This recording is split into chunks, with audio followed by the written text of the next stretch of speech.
Tiago. Vamos conversar com o Tiago aqui, Tiago Ávila, brasileiro.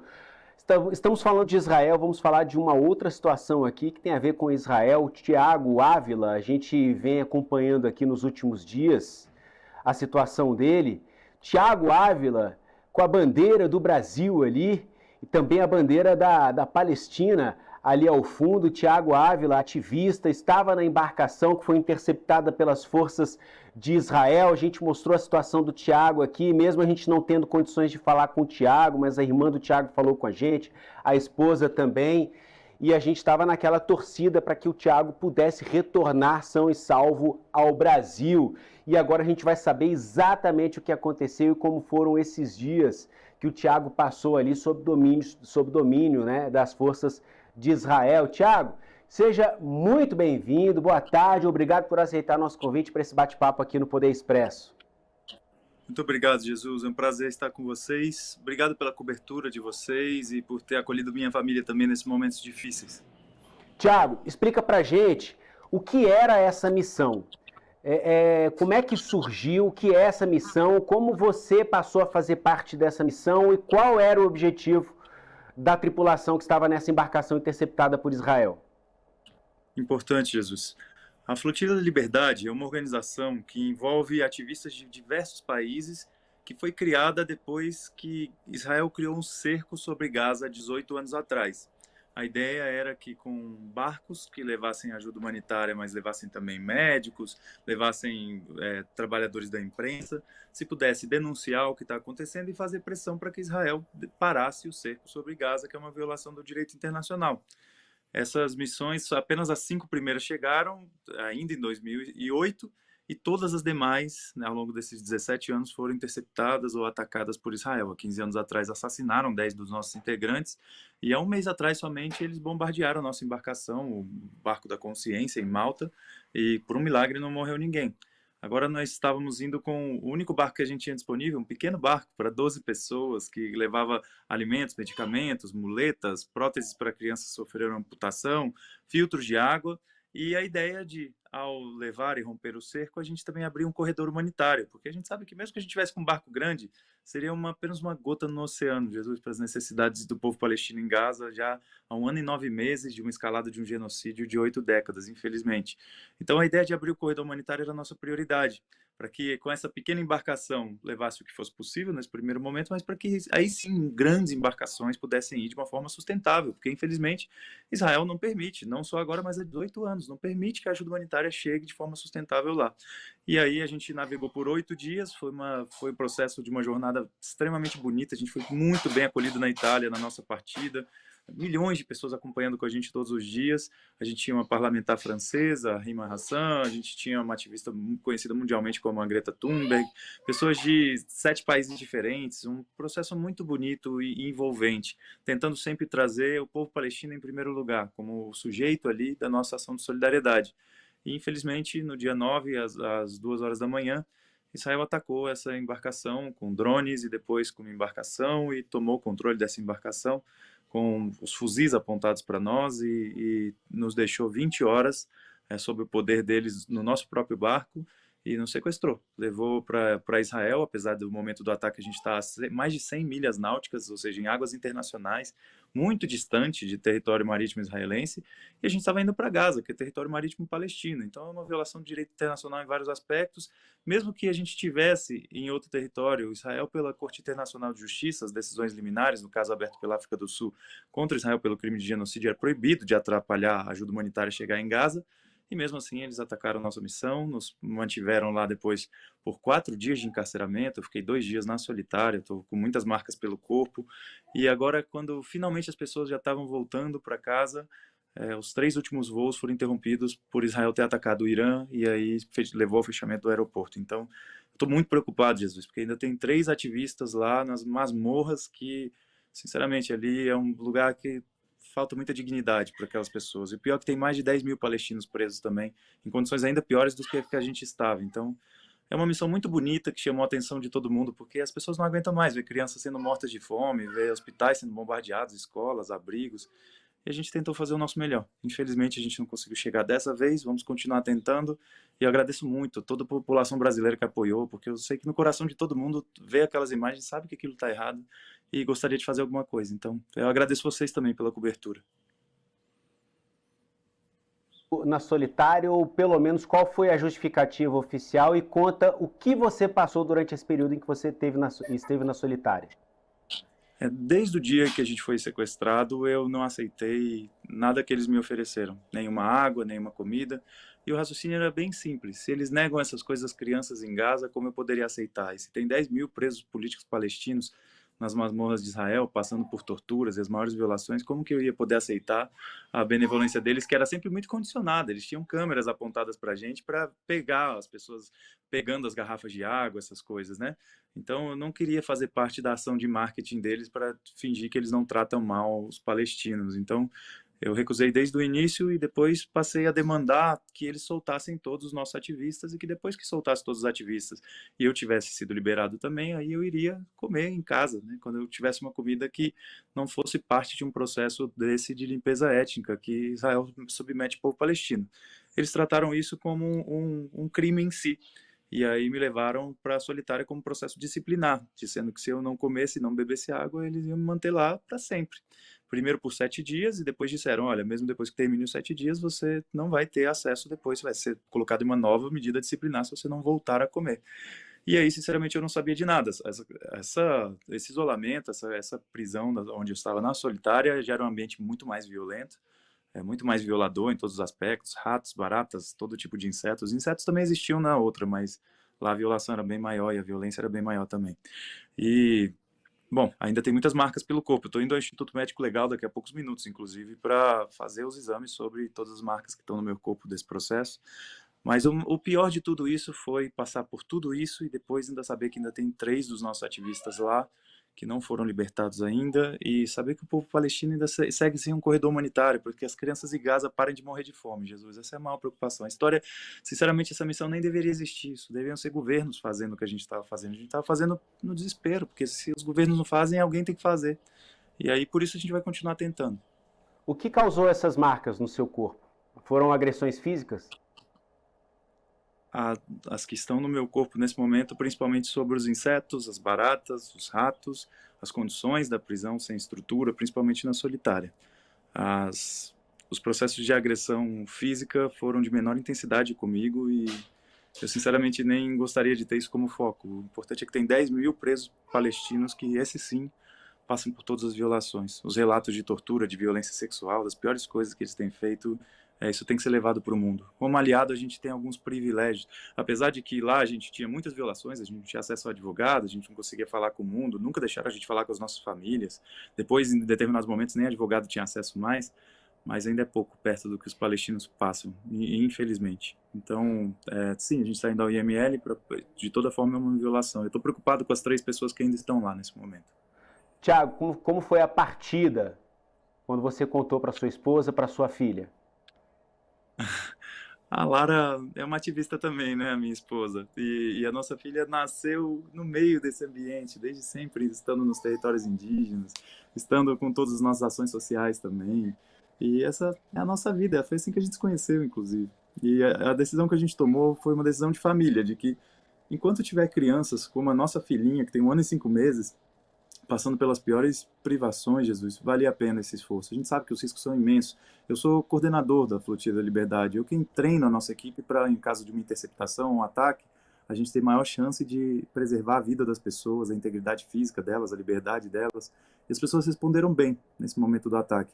Mas a minha esposa, ela confia totalmente em mim e a gente tomou essa decisão conjuntamente. Inclusive, se Tereza não tivesse no momento de amamentação, provavelmente estaríamos nós 2 lá. Então, ou então estaria ela e eu estaria em casa. Então, é uma escolha de família mesmo. A gente, enquanto família, resolveu se dedicar à solidariedade e o povo palestino é um povo que merece toda a solidariedade do mundo nesse momento.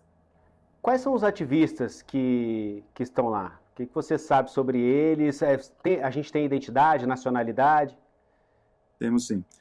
O Mark, ele é holandês, o Pascal e o Yanis, eles são franceses. Eles são pessoas de coração muito bom, que aceitaram esse convite nosso para fazer parte da nossa missão, de coração aberto desde o início, colaboraram muito. Eles são pessoas que se dedicam também a causas sociais nos seus próprios países, o Yannis muito na comunicação. O Pascal já participou de uma ação anterior da flotilha. Em 2018 ele foi interceptado também por Israel, também foi preso e ficou vários dias na prisão de Israel também.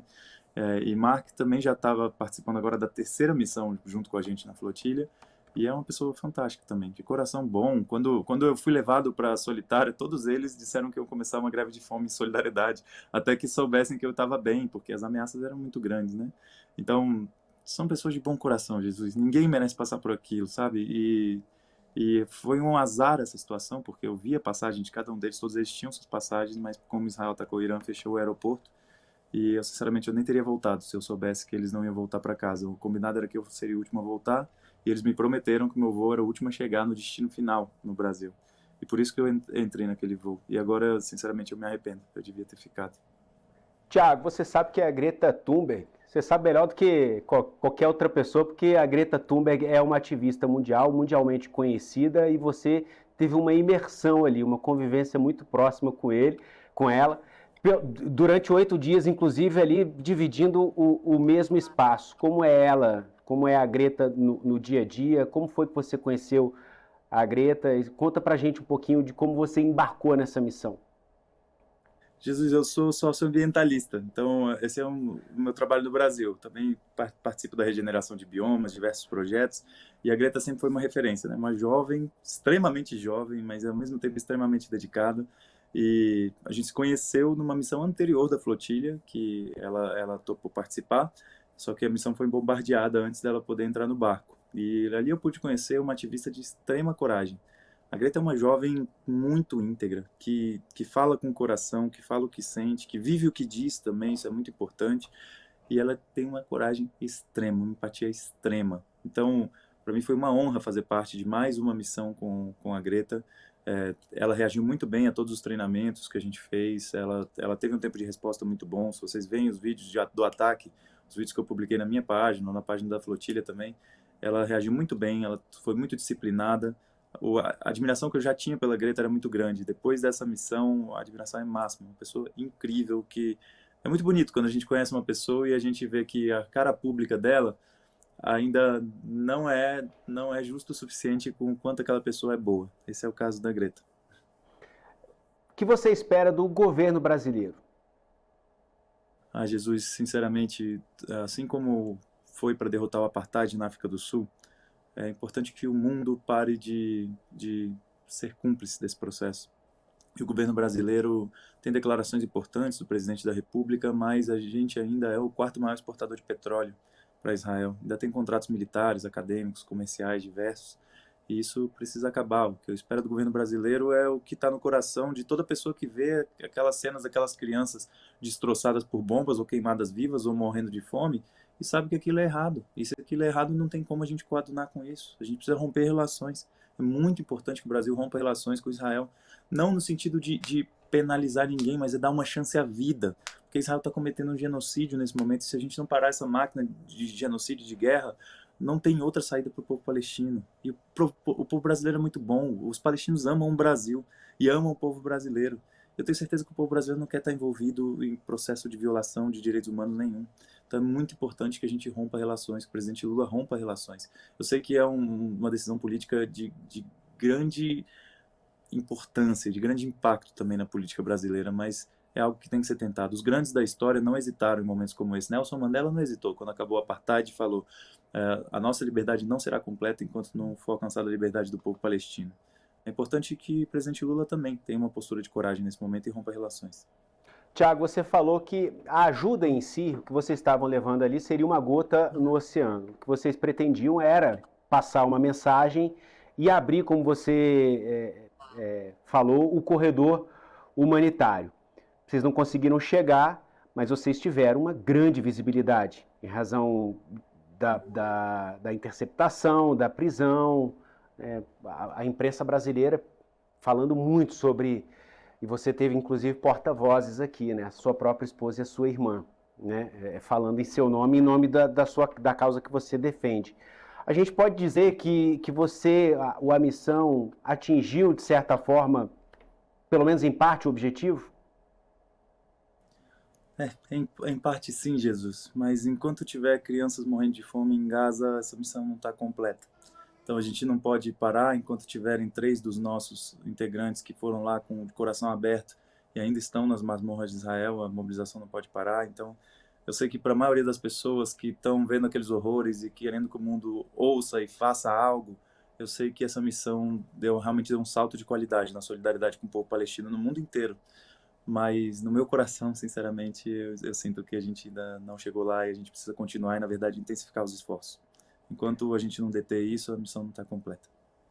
Tiago, você pretende converter essa experiência e essa visibilidade em uma eventual candidatura? Você pretende trazer essa causa para reflexão aqui no seio da política brasileira, regional? Você pensa em algo nesse sentido? Jesus, eu sempre recusei ser candidato ao longo dos 20 anos que eu me dedico ao ativismo e 2 vezes eu aceitei fazer parte de candidaturas coletivas, aquele modelo inovador de mandato coletivo. E eu tinha tomado uma decisão há um ano atrás que eu não tinha mais interesse em participar disso. O meu coração ainda diz que esse é o caminho, que eu posso contribuir mais no ativismo do que com candidaturas institucionais. Convites tem, mas eu quero focar onde eu sinto que eu sou mais útil. Pelo menos nesse momento, o meu coração não está me guiando para esse caminho, não. Eu quero estar em novas missões de barco, eu quero estar viajando mais e eu quero estar criando mais pontes. Eu sei que a política brasileira é muito predatória, ela é muito dividida, fragmentada, e eu gostaria de estar com todo mundo nesse momento que sabe que assassinar crianças de fome é errado e não dividir nem competir com ninguém dessas pessoas. Tiago, como você avalia a ação de 7 de outubro de 2023, que foi o estopim para essa ação de Israel e que resultou no ponto em que nós estamos? Como você avalia aquelas ações, as invasões que ocorreram em território israelense? Sim. Jesus, eu sempre tento olhar os 80 anos da causa palestina sobre um olhar de uma luta anticolonial.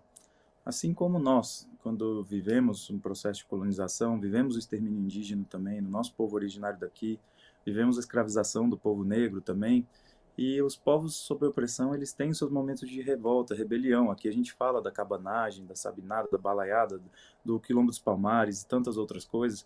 Nenhum desses processos ele é totalmente puro no sentido de que não acontecem violência civil e problemas que, sinceramente, eu no meu coração eu não vou concordar nunca vou gostar de ver isso.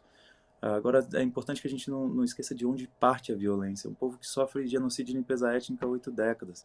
E aí o 7 de outubro entra nesse contexto de um povo que estava ali, naquele momento já há 16 anos, sob o cerco total, cada vez mais estrangulado numa prisão a céu aberto, um campo de concentração que virou Gaza, e toma aquela medida para se libertar. E que naquele momento tem sofrimento civil também, que sinceramente eu não gosto de ver e não encaro como a melhor tática, acredito que isso mais atrapalha do que ajuda, mas também vi Israel usar isso politicamente para escalar um genocídio ainda mais terrível do que vinha cometendo no resto das 8 décadas. Então, eu sempre coloco nesse contexto, de que é uma resposta do povo palestino a décadas de colonização e limpeza étnica, é uma resposta que tem os seus limites da efetividade no sentido da oportunidade que dá à sua força que está te oprimindo, de usar isso como desculpa para aumentar ainda mais a sua opressão, mas o povo no desespero ele tenta ser livre de alguma forma. E eu gostaria que nenhum sofrimento civil tivesse acontecido.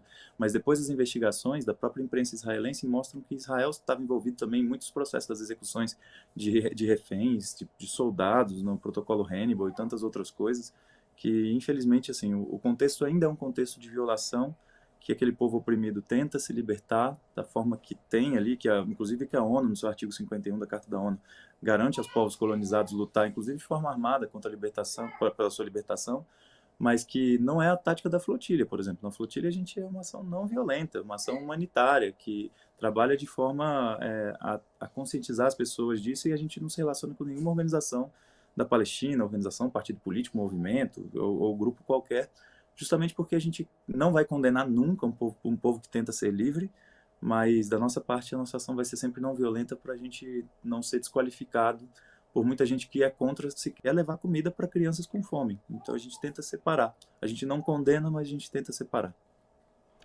Muito obrigado, pela participação. O Tiago Ávila, vínhamos acompanhando a aflição da sua família, a gente conversou algumas vezes com a sua esposa, principalmente com a sua irmã, que falou muito sobre a sua situação, torcendo para que você voltasse são e salvo, com saúde, e a gente fica feliz por vocês, agradece demais pela sua participação. Vamos seguir acompanhando aí a sua trajetória e até uma próxima oportunidade. Um excelente final de semana para você. Obrigado, Jesus, para você e para todo mundo que está nos assistindo também.